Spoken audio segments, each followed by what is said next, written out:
Hi, this is Curt Barone, and welcome to another edition of Fire Law Roundup. Well, our first one comes from across the pond from London, England, where we see a 32-year-old male firefighter accused of secretly filming female colleagues while they were in the shower. And according to the news, we don't have the complaint on this, so we're kind of at a disadvantage. We know that the firefighter has been suspended from the department and that the female employees that have been involved are placed on leave until this thing gets sorted out. It's sad that this is happening. It really is.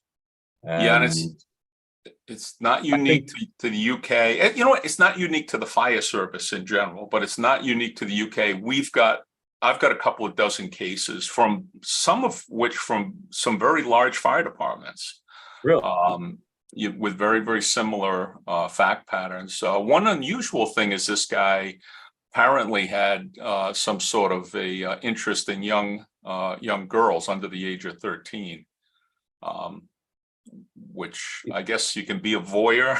I guess, you can have a cold and appendicitis at the same time. So I guess, you can be a voyeur and you can be a pedophile, I guess, or I guess they call it a thebophile. Unfortunately, I couldn't find much online. All the stories were just repetitions of the previous one. Sure. So there were really no new details on this, but yeah, you're absolutely right. There's obviously two different things going on here. Yeah, it's not that, and I think it's is it critical? No, but I mean, it's interesting to know that there, the same condition that causes somebody to be get excitement from being a voyeur is not the same as someone who's interested in 13-year-old girls. But coincidentally, this guy apparently had an interest in both. So, well, to what extent is what you're presently studying in forensic psychology? To what kind of an insight does that give you here? Well, that's what led me to believe that he's got two different things going on. It doesn't, typically it's an entirely different engine that's driving his needs for those two things. So typically you see, somebody who's just strictly a voyeur, and then you see someone who's strictly a thebophile.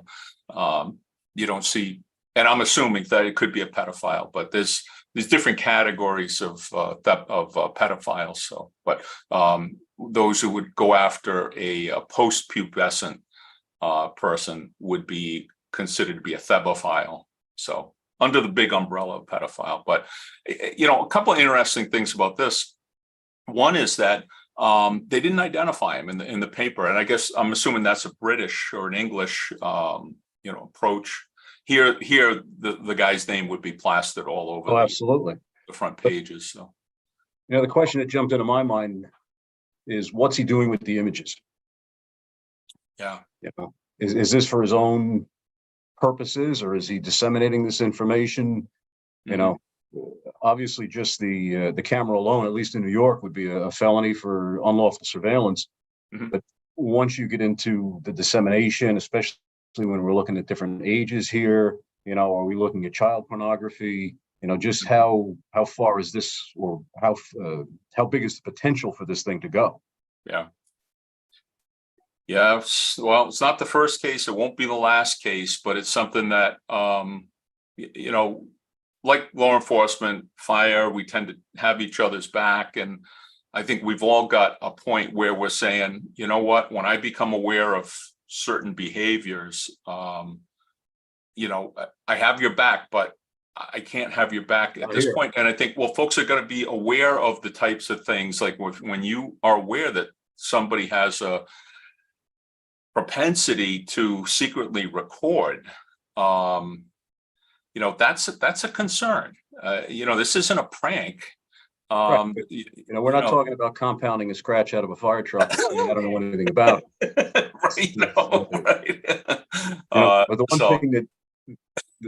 the other thing that I noticed here is what was repeated in the various news accounts was the statement that he was the last guy you'd expect. The last guy you'd expect. So what's the message there? Yeah. I mean, obviously this could be a huge black eye, or would be a huge black eye to any organization in which this happens. But when you think about the volunteer agencies that are out there doing their boot drives and pancake breakfasts, one incident like this, and the community's just going to shut you off. Yeah, no, for sure. And Especially one of the other realities of our culture is that we tend to give a free pass to high performers. We tend to over scrutinize low performers. And that's one of the things that gets us in trouble. That we have somebody, maybe this guy's a terrific firefighter. I don't know if he's an officer. The cases, one unique thing about the cases I've got in my database, and I didn't run the numbers. I'm guessing off the top of my head, probably got 30 to 40 cases in my database. Really? 90% of those cases are officers that are doing it. The officers are doing it to subordinate females. So again, they didn't identify his rank. They just identified him as a firefighter. But right. At any rate, it underscores the need for vigilance. Yeah, absolutely. Absolutely. And again, we've got to have each other's back, but there's got to be a point. And you got to think that at some point, folks may have been suspicious about it. Who knows? But, but I think we've got to be vigilant, like you said. But the technology now is so small, you can hide these things almost anywhere. You could have the best supervisors in the world and they could legitimately not know. Yeah, and voyeurism is not new by any stretch, but prior to the sort of the digital age, it was relatively difficult for people, other than drilling a hole in a wall or trying to look through some sort of a crack or whatever it may be. Technology today makes it so much easier. So but just go back 30 years. How big was a video camera 30 years ago? I know. Just for home use, exactly. Right. Be up on your shoulder, right? At the exact same time. and now, well, I could have a pen camera, and you don't even know. Yeah, absolutely.